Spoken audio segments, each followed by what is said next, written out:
Hello పిల్లలు, story time Telugu కిడ్స్కి స్వాగతం. ఇవాళ మనం ఏనుగు మరియు చీమ కథ విందామా?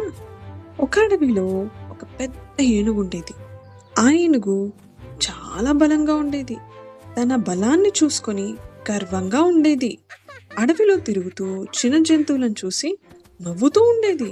ఒకరోజు ఏనుగు నడుస్తూ ఉండగా ఒక చిన్న చీమ ఎదురుగా వచ్చింది. ఏనుగు నవ్వుతూ, ఏ చీమా, నీకెంత ధైర్యం? నాకెదురుగా వస్తావా? పక్కకి తప్పుకో, లేకపోతే నా కాళ్లతో నిన్ను తొక్కేస్తాను అంది.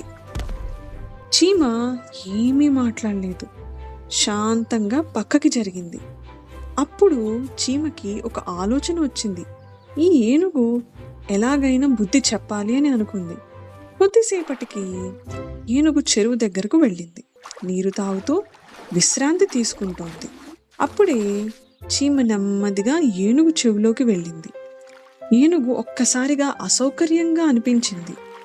చెవిని ఊపింది, తలని ఊపింది, కానీ ఉపశమనం కలగలేదు. అయ్యో అయ్యో అని ఏనుగు అరిచింది. చివరికి ఏనుగు చీమను పిలిచింది.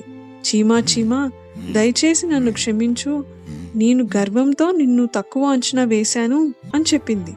చీమ శాంతంగా బయటకు వచ్చి, ఇకపై ఎవరినీ తక్కువ అంచనా వేయకు అని చెప్పింది.